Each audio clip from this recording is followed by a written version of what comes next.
Computer boot sequence initiated. Accessing library computer data. NCC 10535. Starship Tempest. Admirals Wren and Dewey, please report to Dr. Pazovich's office for a briefing. Dr. Richard Galen stands alone in the darkened and quiet, expansive room of the Federation Council's main meeting chamber. At the other end of the hall, doors slide open and another man enters, striding quickly and purposefully over to Dr. Galen. He is a member of the Federation Science Council and has trill spots running down his sides. Doctor, I apologize for the wait. Thank you for your patience. Before Galen can even ask, the counselor continues. It was a tough sell, especially because we couldn't tell the Klingons what the expedition was about, or even where exactly you wanted to go, and we couldn't get the full time span that you wanted.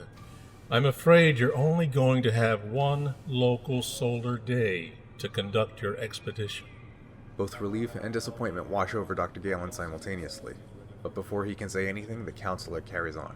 Also, the Science Council does have one stipulation. A starship will escort you, both to assist your expedition however you may need it, and to make sure that you are protected from any Klingons that might not respect a travel visa issued by the High Council. Galen considers for a moment, and then nods in assent. The counselor asks, I don't suppose you can tell me now what this expedition is about? Galen shakes his head no. I'm sorry, Salim, it would be irresponsible for me to go into specifics now. But I can assure you it may very well be the most significant archaeological discovery in the history of the Federation. And it is absolutely vital that the Klingons don't find it first. Space. The final frontier. These are the missions of the starship Tempest. Set between Captains Kirk and Picard, 5 friends stumble their way through their first role-playing game as the crew of this Federation starship, exploring strange new worlds, keeping peace in the galaxy, defending their keyboards from kids and cats, and going clumsily, if not boldly, where no one has gone before.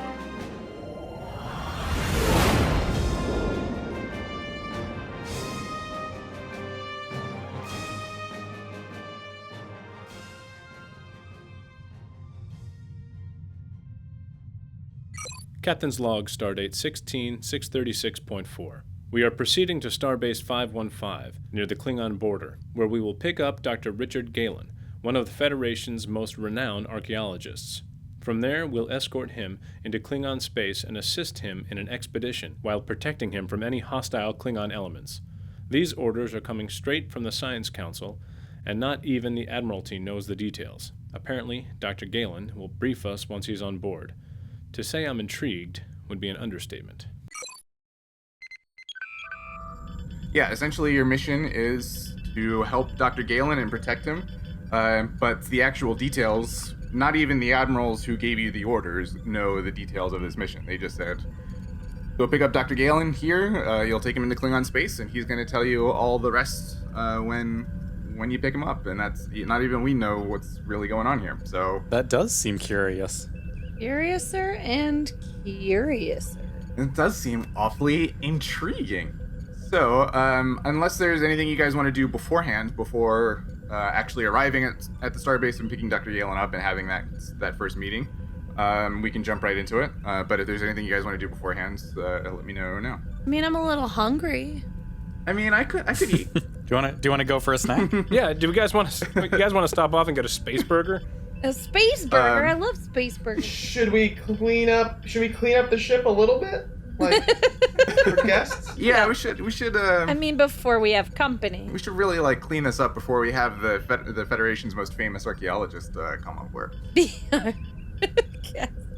So you guys warp to Starbase 515 to pick up Dr. Richard Galen along the border of Klingon space. He essentially asks to have a briefing with you guys pretty much immediately. He comes on board immediately, and you guys have a conference. You guys are all sitting around the conference table, and he He says, I'm sure you're all wondering why I called you here. I'm sure you're wondering. Gentlemen, the core of the Klingon Empire has stopped spinning. He says, Gentlemen,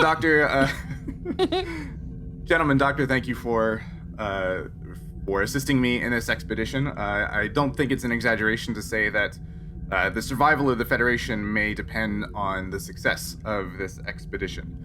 How? I believe that there is a technological artifact that belongs to an ancient, now extinct civilization that may be present on the planet of Athrak 5 in Klingon space. Is it the wheel? Is it fire? If this artifact is in fact present on that planet, We've already done the wheel, man.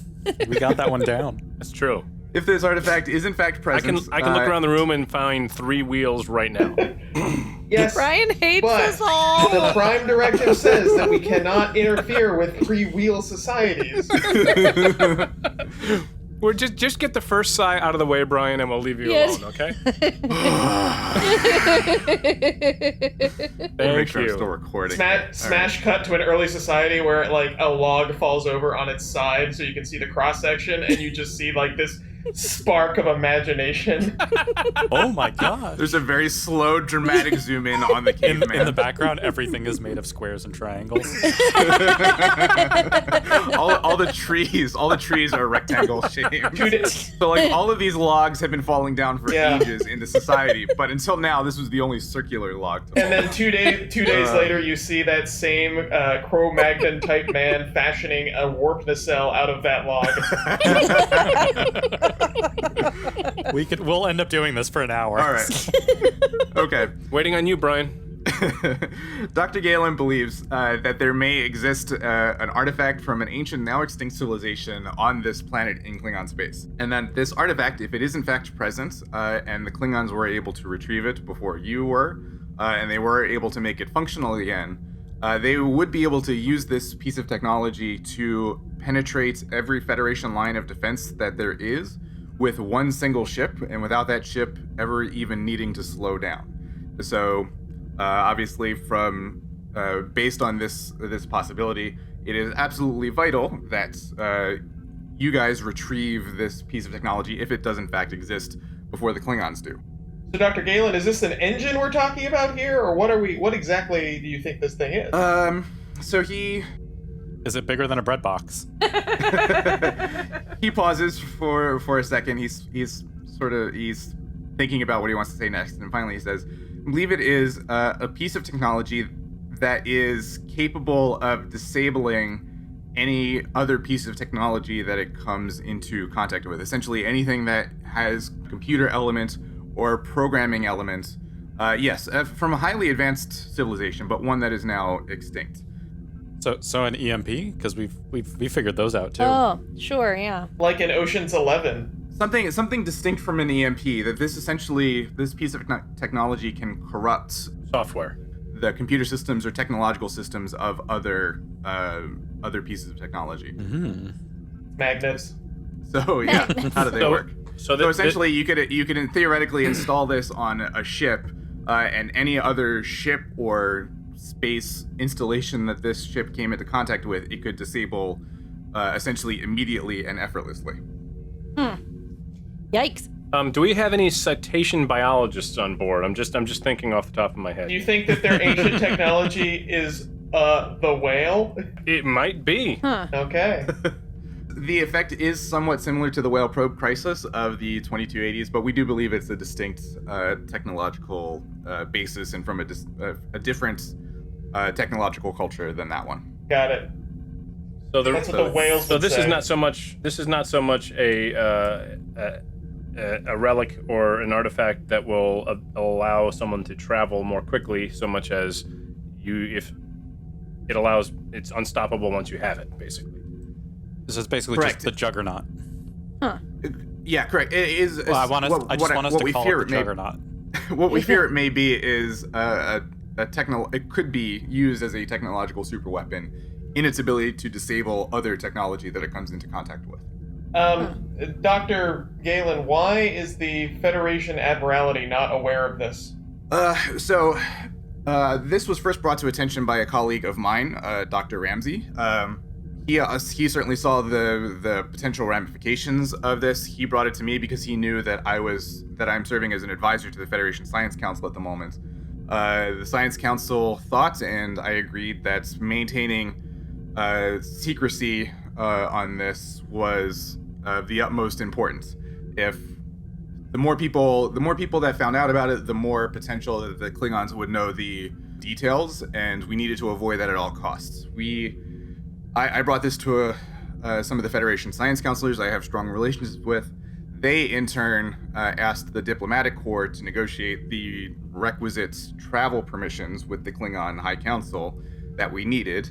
And the diplomatic corps did this without knowing the details of this mission, and they had to secure the permissions from the Klingons without telling the Klingons the details, because obviously if... So what do the Klingons think we're doing when we enter their space? Yeah.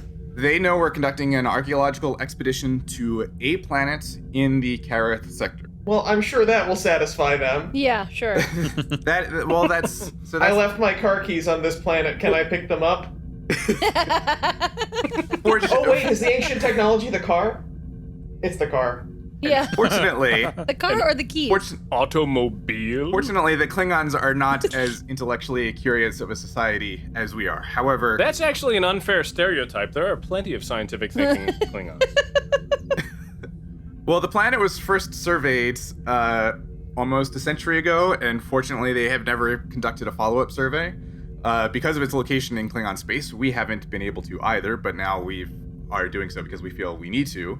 However, the fact that we care so much about conducting an expedition on this planet is sure to arouse their curiosity as well. So if we don't find this piece of technology before the time limit that the Klingons have given us, they will surely follow up, and if it's there, undoubtedly find it as well. So we have a very limited amount of time to conduct this expedition, and it's imperative that we find this piece of technology before they do. Otherwise, the political ramifications could be Dire. dire. Okay. So, Dr. Galen, Thank you, Doctor. Dr. Very Galen, I can't help but feel that there is a sense of haste to this mission being expressed by you that has more to do with a negotiated timetable between the Klingons and the Federation. That is correct. The diplomatic corps, for all of their efforts, and it took them 6 months to negotiate this much of the travel permissions that we have essentially one local solar day to conduct this expedition at this planet. After which we have to... I understand that. Yeah. I guess what I'm asking, I was trying to ask a little indirectly. Are there any other competing parties? Why are we in such a rush to get there? Why can't we just spend some more time negotiating with the Klingons for a longer duration?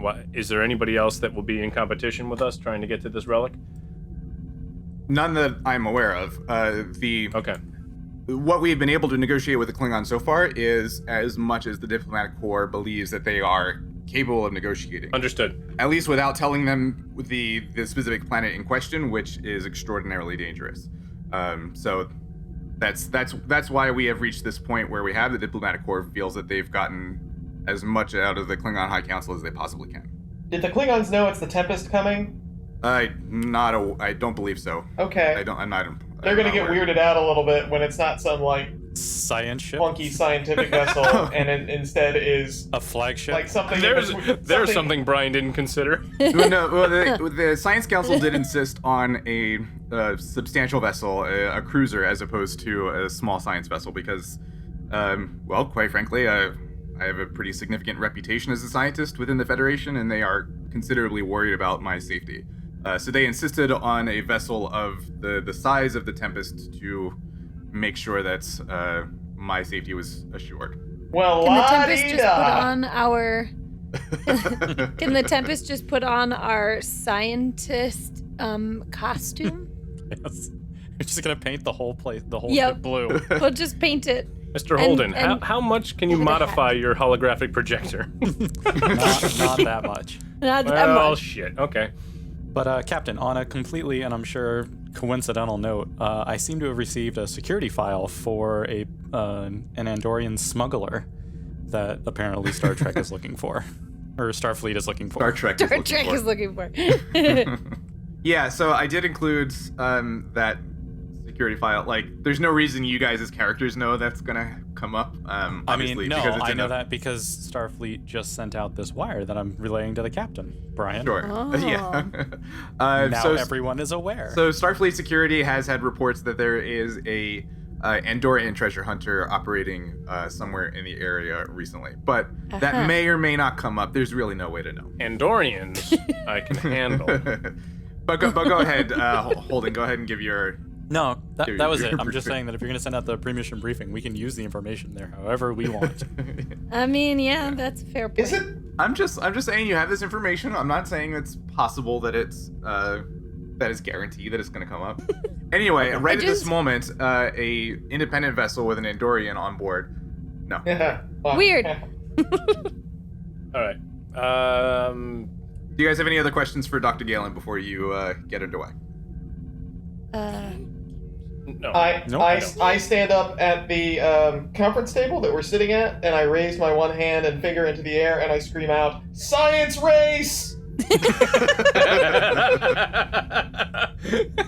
Cue wacky music. And then you run out of the room onto the bridge. Yep. And everybody just kind of looks out. I tell Galen that if he ever meets a young Jean-Luc Picard, like, fail him, because he's really not going to make much of himself.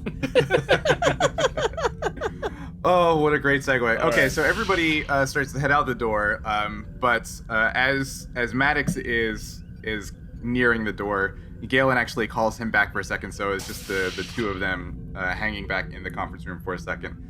All right, and he everybody says- else stop recording. Yeah, everybody else sign off completely for a minute. No.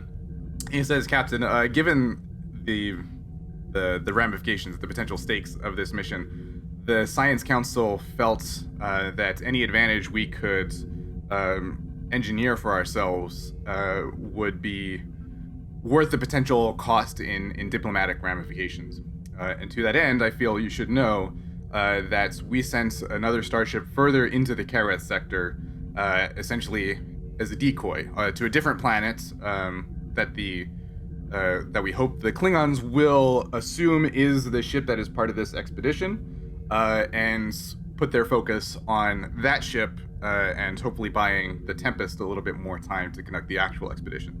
However, that ruse will only last for so long, and once the Klingons uncover it, they will not be very pleased with us, and undoubtedly our expedition will end regardless of whatever amount of time we have left on the clock at that point.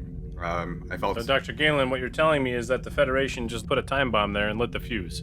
that is a fair summary. Hopefully it buys us more time than it costs. That but seemed like a stupid move. it is a risk. Yeah, this was dumb. What ship is in the system, and what system is it? It's the the ship is- Kanivalov. The ship is heading to the Dara system, and it's the USS Stargazer, is captained by a former student of mine. Nice. Ooh. Dun, dun, dun, dun, Yes, dun. the Stargazer. It's a smaller vessel, sir. Yes, I'm familiar with the Constellation class. Does anybody want to claim to have had any particular prior dealings with Captain Picard of the Stargazer? No, but I will note that is not canon based on Picard's autobiography. Well, Picard's autobiography is not canon. Just saying. It's also not written yet. What is canon is the fact that as of Dr. Galen's episode of Next Generation, they last saw each other 30 years prior to that episode, which happens to be this year. And according to canon, Picard has been captain of the Stargazer for a few years already. Whatever you gotta tell yourself. Okay. Fellas, All I'm right. gonna have to go settle a dispute. So if everybody can fill me in when I get back. Okay, well, I'm just schooling Travis on canon, so just give me another minute for this beatdown, and then we can. Oh, okay. Yeah, you give it a few minutes while I I'll be right beat down back. Travis about canon. Oh, how Ready Player One of you. Yeah, it's actually so Dr. Galen, if you don't remember, is the character from The Chase, is Picard's old archaeology professor, who essentially was a surrogate father to Picard, but Picard turned his back on him to be a Starfleet officer instead of an archaeologist. And in that episode, they talk about how the last time they saw each other was 30 years ago, which is this year. So maybe this is the events that the two of them last saw each other and then talked and hung out. Brian, I honestly don't appreciate you very often, but this is a moment. I honestly don't appreciate you very often, and definitely not now. So this is a great example of like how because of when our campaign is set, the fact that it's set before TNG, that what you guys decide to do as players and characters can change how the course of history based on how we see it in the TNG era. We're getting right? John Luke killed, so Yeah, we're totally yeah. murdering that bald guy. Yeah, so according to canon right now, according to TNG, this is the last moment that Picard and Galen talked or met for 30 years. And we don't know anything about that encounter, that particular moment in time. But, maybe now it will go one way versus now it will go another way, based on what you guys do. So, I that out there. only just made the connection. Holy shit. Huh. In connection? Next Generation, Richard Galen is his protege, right? Or is his mentor, yeah. I'm sorry. And that's the name he chooses in Gambit. Yeah. Yep. That's awesome. Welcome to Star Trek, Ryan. I'll be your host. You didn't know that either. I absolutely did know that. It's fun. I didn't. Yeah, that's good. Yeah. That's good Nope, stuff. you totally did that on purpose. we have fun. Or the and writers we did learn. it on purpose. I wasn't talking about you. I was talking about the writers, Brian. No, that's what I'm saying. The writers totally did that on purpose. Oh, I thought you said I did that on purpose. Captain, we should probably get going. We're on a time frame. I come back to the conference room, I look at you with like urgent eyes, and I say, "Science race!" Did you not hear me earlier? Okay. Commander Goodspeed, tell Lieutenant Doe to set course for Athrak 5. Athrak 5 with alacrity. Maximum warp. It's a race. Come on, come on, come on. I said come with on, alacrity, come on. did I not? Okay, does that mean maximum warp? Look, I'm not gonna have to spell everything out for the whole show, am I? Okay. Ensign Doe, proceed to Aflac With alacrity. with maximum warp. With maximum alacrity. Okay. All right. Everybody good? Well, and then I look around the bridge, and I like just very quietly look at people with like an affirmed view and go, "Science race." Science race. All right. So you guys arrive, and you guys enter orbit of Athrak 5, and there are no Klingons around, at least for the moment. The planet is in front of you, and essentially the expedition now begins. Okay. Do we have a communications officer yet, or no? I don't think we've. No, I established don't think one. so. Whomever Wanna is, make one? is Wait, we just created one last one. We created someone last time, didn't we? I don't remember. Did we? I remember. Did we? I just remember us picking an animal. So I do remember an animal being picked. I just don't remember Yeah. what it was. I did not create a character sheet for that person, so whatever. We didn't hit that step at least. I don't remember the animal or anything like that. I think it was a dog. I want to say. The Og. Was it? Yeah, I think it was a dog. Okay. Yeah. Okay. Lieutenant Perro, send a priority 1 subspace encoded message to the Stargazer. Let him know our intentions and our. That one got me. Let them know our intentions and our location. Okay. He says I and taps away at his console, and it happens. Yeah, he does. Okay, so you guys are in orbit around the planet. Dr. Galen says we don't know the exact location of the digs. We know there is what was the dig site somewhere on the planet's surface. We don't know the exact location, so we'll have to do a scan of the planet in order to determine that. And you guys want to do that? Captain, a word. Yes. If this thing is as powerful as Dr. Galen is saying it is, we may be. It may behoove us to lock a weapon onto this thing just in case the Klingons show up and start wanting to take it. To destroy it. Yes. If it can fall if it can fall into the wrong hands, let's prevent that from happening. I'd rather see that than it happen to fall into the right hands. Dr. Galen, Yes. is there any cultural significance to this Yeah.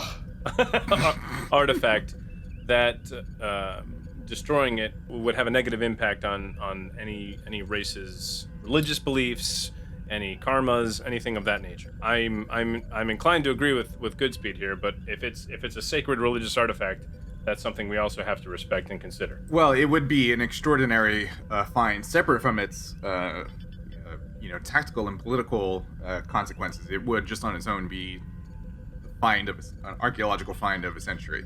It is not the civilization, as we can plainly see. The civilization on Athrak 5 itself has long since died out, no longer exists. So it does not have any active role in any presently living or active population or culture. Lock phasers! Okay.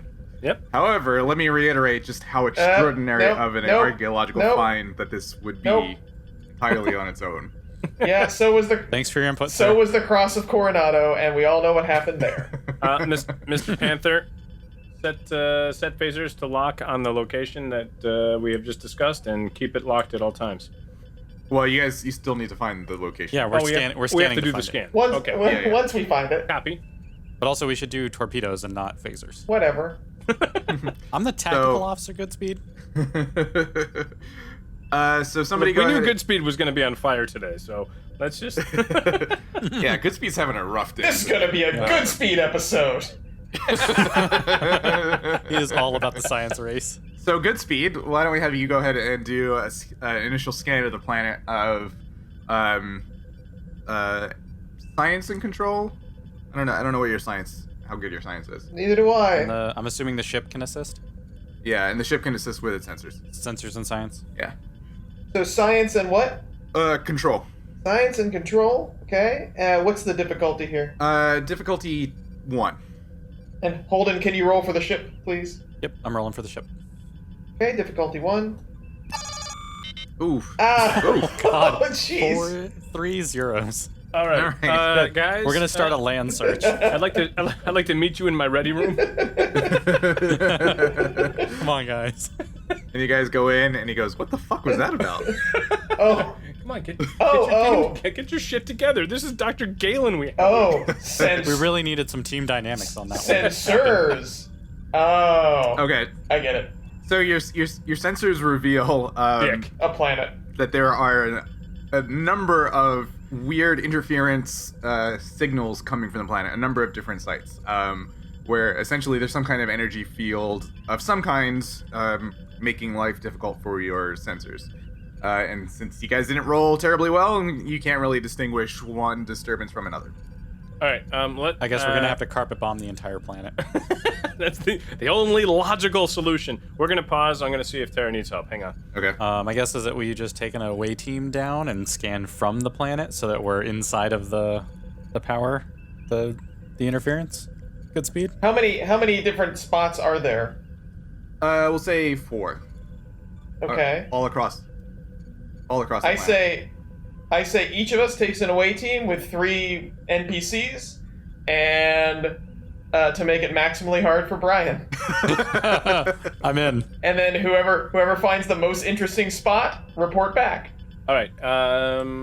So Tara, we are orbiting. Please brief me. Yes, we are in orbit of our destination planet. Were you part of the Stargazer conversation or no? I heard the word Stargazer. Okay, so there is another ship in the quadrant, and it is the Stargazer, and it's captained by one Jean-Luc Picard. Oh, I'm gonna defect. What? Wait, what? This is I don't think you know what defect means. It's a Federation starship. I think you think transfer. Yeah, I'm gonna go live over there. Bye. Oh, that's harsh. Yeah, well, she's pissed at me for the whole energy beast a couple episodes ago, I'm sure. Well, yeah. You were like, here, let's see what happens if this alien engulfs you entirely. Here, eat my science officer. So, of course I would still be mad. Guys, science race. So, science Captain, their scans are showing 4 spots that we can find, like, interesting stuff at. My recommendation is that each of us take an away team of 3 fine people and go to each of the spots, and whoever finds the most interesting spot wins. Oh. Wait, so are we unable to locate it directly with the sensors? We can't pinpoint it? That's correct. Yeah, we kind of beefed it on the sensors there. Oh. We? Oh, that's you mean right. You and the ship? We fail as a team. So but we succeed as Holden. Yes. You sending us each with 3 red shirts? Well, and then as soon as we find something interesting, we'll all beam back together. I don't know. I'm just trying to move things along. Science race. Technically, this is like the early 24th century, and we're all red shirts right now. Oh, So- I see. Science race. Okay. So yeah, we either split up the party in that way, which would be a pain for Brian. but Yeah. I'm fine with that. Or the other option is sort of like the ramifications side of it, because we didn't get a sensor lock. We take our away team, which is our normal away team, and just have to go to each one of the sites, and it just costs us time, right? Science race. Yeah. Yeah, so Science race. the time element is definitely like the factor here, right? Like there's a ticking clock for sure. Right. Science. We have So we should split up then. effectively 2 days to do it, because if it says it's one local solar day, that's 46 hours and change. So we probably. I mean, I need to get my beauty rest, so clearly I'm gonna take a break at some point. There ain't enough time in the universe, Holden. Aw. Oh. Rough. Wow, that landed a lot harsher than I thought it was going to. Oh. I'm gonna defect too. Oh, and just for clarification purposes, 2 local solar days after adjusting for quantum fluctuations works out to 2 hours and 45 minutes of actual time. Oh, weird. Oh, right. What are the Yeah, odds? Yeah, we're on the clock. 2 hours. Yeah. before Science we- race. All right. So yeah, so let's each take a section then. We have 4, so weirdly enough, we have 4 key officers that could go. I'm going to the Goodspeed Oh. site. That's what I'm calling it. Fort Goodspeed. And he runs into the turbo lift and shuts the door. Yeah. he just points to one spot on the computer display and goes, "That one." I need And then runs off. 3 people who love science and don't mind getting shot. Or so out of game, to make this not just this. How about we spend one of the power of our ship and launch a probe down, and we can scan Oh, again yeah, you could do that. to get a I like that. pinpoint on I it. like that idea again. Why don't you make that suggestion in real time? Captain, this is Holden. I'm thinking that we. You're welcome. Thanks, Well- George. I'm looking right at you. I don't know your first name. Well, apparently, since I'm so ugly, maybe you'd be confused. It's Captain. Nick. We do Oh, know yeah, his Nick. first name. Oh, that's right, Nick. How you doing, Nick? I'm getting by, Captain. I would You guys have suggest only that been a we. crew for the better part of a year now. So I suggest that Whatever we your name is, launch a probe down to George. the surface and scan from within the interference that we're getting from orbit. I like that plan. Let's do that. So be it. All right. All right. Okay, so go ahead and launch a probe. Forget how the rules work for launching a probe. So I don't know what the actual in-game rules are, but how about for just ease and flow? How about we just say we just spend a power? It's a risk, because if Klingons show up, we have 1 less power for battle. But at least we don't have to go through a bunch of rolls just to launch a probe. Agreed. Yeah, I like that. That works. Okay. Yeah. All right. So I'm reducing the power down. We launch a probe. Do we run another? Do we have to do it? Do we have to sensor roll scan? to launch? No, we won't say or do they we have just to say we launched it? launch or roll to launch, but you still have to roll for the actual scan itself. Mechanically, the way probes work is they just lessen the difficulty of the roll. So now it's a 0. Yeah, it was a 1 before, now it's a 0. sir, the probe came back and has given us the location. So it gives you one of the locations on the planet is definitely the location of a larger, some kind of constructed site that is underneath the surface. The other ones are just kind of random local anomalies that there's nothing really anything more to than that. So yeah, the one is definitely the site. All right. I need 3 close coworkers who love science and don't mind getting shot. Let's do it. Also for future reference, everybody, our ship does have a talent of high-resolution sensors that we should probably Ooh. use next time. Ooh. Oh yeah. It also has improved impulse. Oh, that's improved impulse.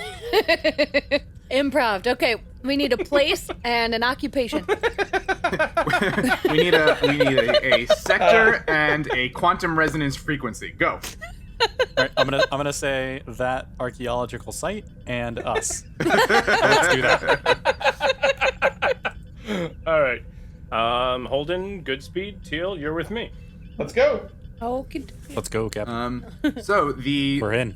yeah, if you take a look at Roll20, you'll see that the actual dig site, you can see the structure. Inside the structure, you're not getting any scans back from. and then there's various topographical features around it, and then there's also some kind of energy field which is blocking your ability to transport in. So when you beam down to the surface, you can only beam within so close of a distance to the actual structure itself. Is the structure the white thing? Yes, it is. Okay. And we beamed into the blue thing. So you can beam wherever. I think the green thingy is next to Getting the blue closer thingy. to the red thingy. Yeah. So just to we're give you the red the quick thingy. lay of the land here, the brown is rocky, earthy material. The white circle is the site itself. The blue is a body of water, and the green is like a valley. And if you see where the yellow line is, that is the limit of your ability to beam in. You can't beam in any closer to it than that. Oh, So we're just gonna race up to it like that part in the Mummy. Yeah. I'm like, are we gonna use camels? So, you tell me what part of this map you guys want to beam down onto, essentially onto the rocky plain, the valley. Or... Well, you just said we can't beam in any closer than the yellow line, correct? Correct. And if you see the reds, the red the lines, those are the paths those are 3 separate So paths either- into the facility. through the valley or down the rocky terrain or some rocky area and through a body of water. Correct. Can we tell if there's a bridge there? There's no bridge. I would say the valley, yeah? Functionally, there's actually no way to cross the water, as a normal away team. I vote valley. Are there any clues that we can find, like anything like a leap from the lion's head or something like that? Or Well, the rocky path, the way this is drawn, the rocky path is actually much longer than the valley path, which Ooh, that's a good point. does not require crossing a body of water. What are the Like this. little black squigglies, Brian? You'd have to actually. I will tell you, but you have to be there first. Those are big death monsters. Yeah. it's easy. We just sacrifice Teal and we move forward. It's fine. Ah, Captain. Well, we're in the we're in a science race, so I would say the shortest path. Yes. Science race! Science race. All right, so put us down in the valley is what you're suggesting? Yes. I mean, I don't like it from a tactical sense, but Sure. we're trying to but- get us going. So All right. Yeah, for Who's- the length. Who's all the Okay. 4 mains? Anybody else? I imagine Panther's probably with us. Okay. Sure. I mean, I assume Panther stayed on the ship in case, because we know Klingons may show up, right? Yeah, no, that's a good point. Okay, so yeah, it's just us and Panther's in charge.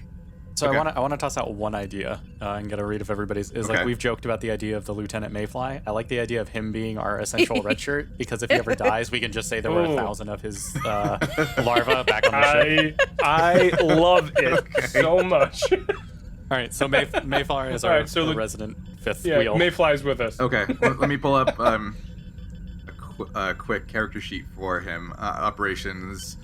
We're just gonna say he is. He'd probably be security, would he not? Yeah. Yeah. I mean, you brought up the generic Starfleet Marine or whatever before. Yeah. But I'm I gonna assume we make just use Mayfly that. a generic security guy, because Marine is a more specialized thing. Oh, Okay. gotcha. So you got Mayfly there with you. Just the 5 of you in the valley. I love Lieutenant Mayfly. Thank you, Travis. You've made this a better ship. And yeah, essentially, the valley leads directly into the complex, the archaeological site. And is there anything you guys want to do before you head that way? No. Nope. Let's go. Okay. Science race. Science race. All right. Because it's the valley, I'm not going to make you do any kind of physical or security check things. If you had gone a different way, I would have made you do like fitness checks, sort of things. Okay. But I since was you worried about this being like Jumanji. Yeah, I'd like to do one check just to like lay of the land, like security-wise, just to kind of see if I notice any tactical issues in that area. That might have been a smart thing to do. Okay, well, what Are you saying I can't do that now? No, Even though I'm I've said it? saying you should do that. Okay. What exactly are you scanning for? Like, are you scanning the environments or I'm scanning around us for traps and or life signs. Okay. Go ahead and do a security plus I think reason is what you had me do last time for something. Yeah, that works. I was gonna say reason or insight. So whichever one of those you want to do. Difficulty 1. All right. I'm just seeing if there's anything else out there. Since I'm looking for certain people's waiting to try and pounce or traps within there, can I use my focus of guerrilla warfare? No. What? Okay. I don't know when it's going to ever be applicable, but okay. Yeah. Searching for signs of guerrilla warfare. All right, that's fine. Not applicable. Yeah, no. Is someone going to help me on this as well? Well, okay. All right, hang on. Well, let's do it this way. I will let you use the focus, but that's specifically what you're looking for. In other words, if there's something that isn't related to that, and it's there, I won't tell you if it's there. Does that make sense? If you're specifically looking for guerrilla warfare. Okay, well now you're gonna have to define what guerrilla warfare things you are going to include. if you're gonna be that specific. If you are specifically looking for a trap that some other humanoid agent has intentionally set up, then you can use your focus. However, if there's something that is not that may still be a danger, that doesn't fall under the umbrella of guerrilla, I see. So if in his scan he's trying to determine if there's some sort of tactical disadvantage that we have, we can ascertain that information, but otherwise it's not applicable. Yeah, if you're looking for that specific kind of thing, I'll let you use your focus. If you're just generally looking around for many different kinds of things that could be a problem, then you can't use that focus. Okay. Make sense? Okay. Sure.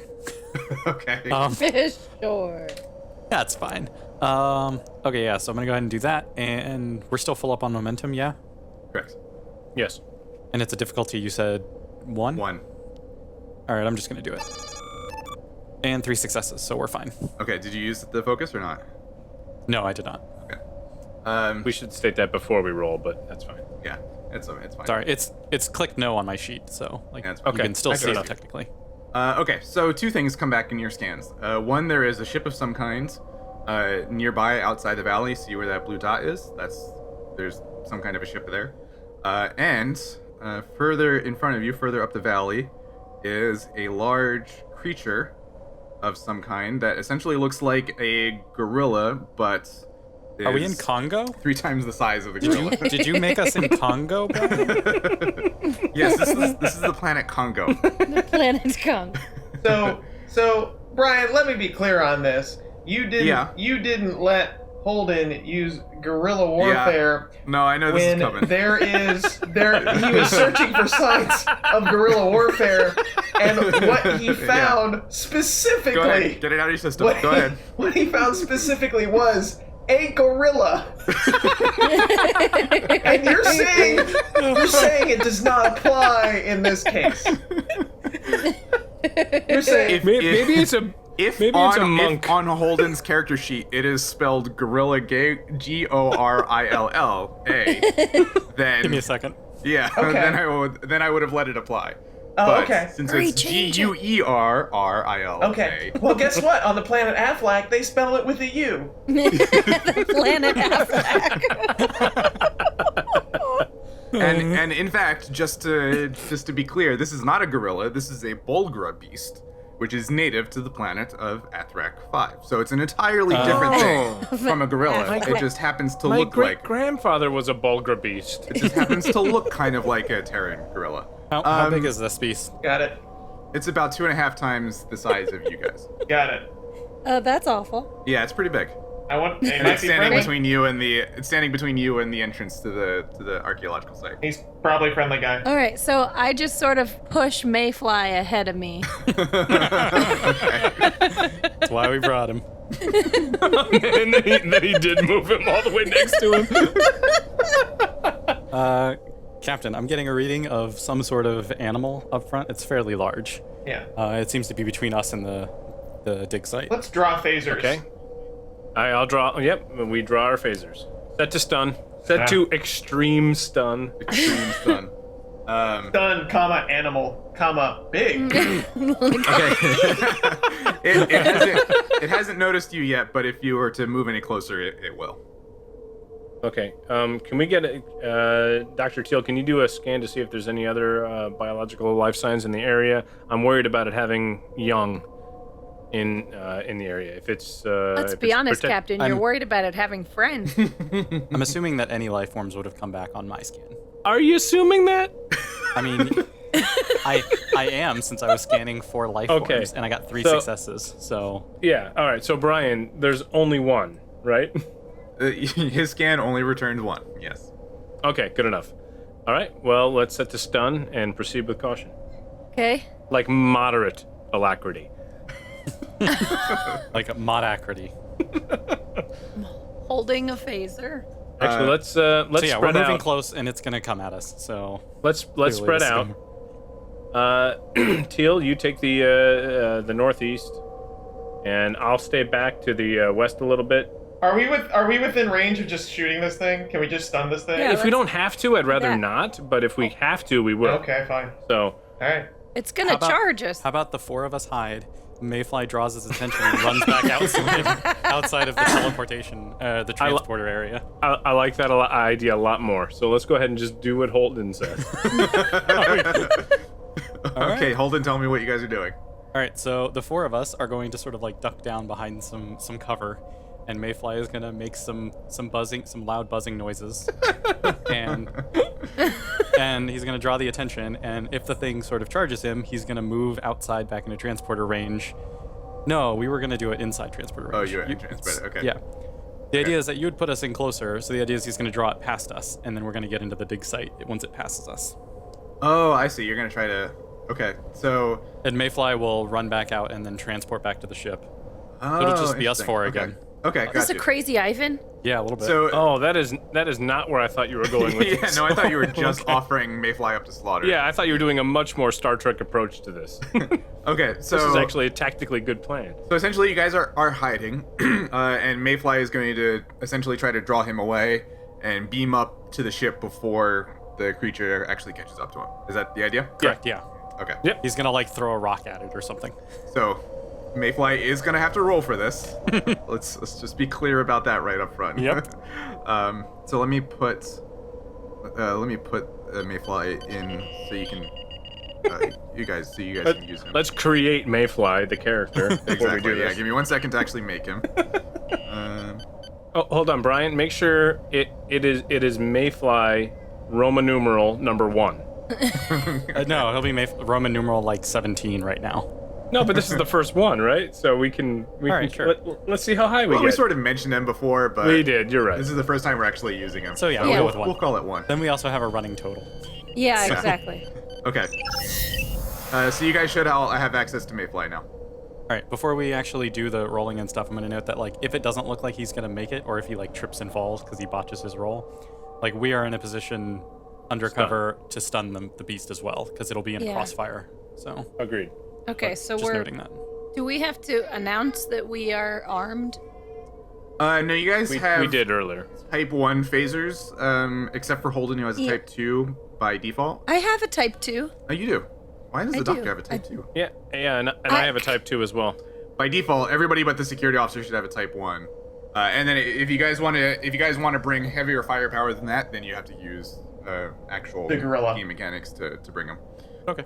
Okay. We're good. But whatever you guys have now on you for at the moment is fine. Right. Okay, so do you guys see Mayfly? I see him. Yeah. Okay. So whoever wants to roll for him, go ahead and do a fitness and You security. mean Mayfly the first, Brian? Mayfly number 1. Let's see. This is gonna be a series of tasks. So first he's gonna have to do a daring plus security, Plus dance. difficulty 1.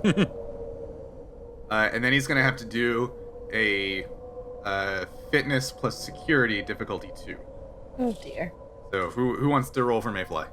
The first. I'll roll for him the first time. So it's give me daring and what? What was the first one? I'm sorry. Daring and security. Daring and security. Yep. Difficulty 1. Difficulty 1. And do we want to roll some momentum? I'd say yes. We have plenty. You are full up. So we'll spend a momentum. Wow. 2 successes. 3 successes. 3 successes. Okay. Wow. All right. So he successfully gets the attention of the beast by jumping and screaming and. He throws a whatnot. rock at it. Yeah. He throws a rock at it. And now the beast starts charging Runs. for him. And Mayfly has to turn around and run. So somebody do Security and fitness for Mayfly. That's difficulty 2. If you already have it up, Ryan, just go ahead and do it. Rolling again. Wait, before you use a momentum. You want me to use a momentum? We're full on momentum, and this one's more difficult. Okay, momentum. Here we go. Successes. 2 successes. Hey, there you go. Okay, Mayfly survives this time. So he successfully. Oh, no, I wish he had kind of died. Hey, we'll have more chances. Don't Yeah, worry. there'll be plenty of chances. Jeez. Okay, so he successfully leads got dark. the beast away further up the valley, and then beams back to the ship. While we're hiding in the brush, I make eye contact with Holden, and I say, "Officer thinking, Lieutenant." Yeah, thanks, Captain. He's like, yeah, whatever. Although, actually, thinking about it, that beaming should probably be a task, shouldn't it? Because it's not a normal beaming; it's a time constraint beaming. So let's jump back real quick second. How about, for narrative's sake, could we just go? No, we're gonna do a quick beaming roll. No, Alright. for narrative's sake, we want to see if Mayfly 1 Yeah. lives or dies. Yeah. Aw. You have one more chance to kill Mayfly this mission. So go ahead and do control and engineering task for him. Wouldn't And it how be does the ship help? Wouldn't it be the Tempest that does it? Yeah, I mean theoretically it should be the Tempest, but just to do it real quick. If We probably have a. We should probably create a the transporter. transporter chief. Yeah. What about Eel? I mean, I'm engineering. Yeah, Eel. Yeah, have Eel run a quick beam out. How about Eel as our transporter chief? I'll take it. And he comes along sometimes with missions. Whatever. This is a long trip down a short path for a quick red mean- shirt joke. Yeah, but if we're gonna establish a thing, Yeah, exactly. we Yeah, might as have well. Eel do a control and engineering difficulty 1. And how does the ship help? Computer and engineering? Computers and engineering, yeah. All right, and go. All right. The ship rolls 2 successes. All right, yeah. So he beams out safe. We beamed the ever-living out of Mayfly 1 out of there. Thanks, Eel. Well, you're welcome. Oh shit! They also beamed up the monster. No, I To did the not. scene from Galaxy Quest. All right. If I beamed it up, if I beamed the monster up, it's inside out, and you're welcome. And it Thanks, exploded. Eel. And it exploded. Science race! Science race. Okay. So we make our way. The path in front of you is now clear. Please don't make us roll to run. No, I'm not. However, one thing we did forget is Galen would definitely be with you. So Galen is with you. Oh. Yeah, that's a good idea. Killjoy. All right, so we are now at the dig site. Yep. Yep. And there's an entrance in front of you, and it says that you have to speak Friend in Elvish. But fortunately, you guys are big Tolkien fans, so that's not a Yeah. problem. You start to work your way down a series of labyrinthine tunnels that there is no natural or artificial illumination from the site itself, but you guys have flashlights, so you're fine on that regard. You're essentially at this point following Dr. Galen's lead as he works his way through these tunnels, and you're going further and deeper underground. You do eventually hit a point where you lose communication with the Tempest, just because there's too much. You guys are too deep underground. And eventually, you reach a large room that sort of comes to life as you enter in. On either side of your end of the room are like rows of smallish orbs. Between you and the far side of the room is the floor is what looks like almost electrified in the sense that there's large bolts of some kind of energy discharging along the ground, and it doesn't look like the kind of thing that you want to step on. The floor is lava? The floor is sci-fi lava, basically. And on the far end of the room is a couple of large pillars, and beyond that is a doorway into another chamber. Okay. How does Galen react when we enter? He's not shocked at what he's discovering. He doesn't have anything immediate to contribute, but he's definitely checking the situation out. Dr. Galen, this is your arena. We're following your lead. Captain, Dr. Teal. Yes? I was just thinking we may want to keep an eye out if you happen to sense anything as we're going through here. Maybe Galen's intentions, or if there happens to be other people around already, Sure. since we don't have any sort of sensors at this point. Yeah, Dr. Teal, if you want to do a reach out for another person or people at any point, let me know. Okay. I mean, we could do that now. If you want to do it, you can. Yeah, we can do it if you want. Or not. Go ahead. Do you want to, if you want to, I mean, now. Well, I I'm mean, okay. I'm trying to remind you that you have the option without being like, hey, this is... Do this thing. Yeah, exactly. Yeah, sorry. I just suggested it. So Yeah, no, Yeah, that's, but it's it's, good. uh, It's also, I apologize for not coming up with things like that on my own today. I'm a little bit juggling with kids you don't have to apologize. more than usual. I know I'm judging you, like, hard You- about I'm it. judging you back. Tara, just speaking for me personally, I do need you to apologize, but I need you to do it as the Klingon from Star Trek 5. I won't. That's the only apology Brian ever accepts. I Apologize. We hope you've enjoyed listening to part 1 of Boats Against the Current. Join us again next time as the science race continues and the crew attempts to unravel the mystery of this newly discovered antechamber. What is the meaning of the electrified floor? Are they alone? Will Dr. Galen do anything at all whatsoever to contribute to his own expedition? You'll, hopefully, have these answers and more next time on Star Trek Tempest. If you're enjoying the show and or have any comments you'd like to direct at us, we'd love to hear from you. You can reach us via email at starshiptempest@gmail.com or on any social media platform under the handle Starship Tempest. Also, we'd love to invite you to consider becoming a Patreon donor, so check out our page at patreon.com/starshiptempest. There you can find all the information on the different tiers available, including early episode releases, mission briefings, access to our Discord, and more. Every little contribution goes a long way toward keeping the Tempest on its mission. In the meantime, thanks again. Stay safe, be kind, and we'll see you out there.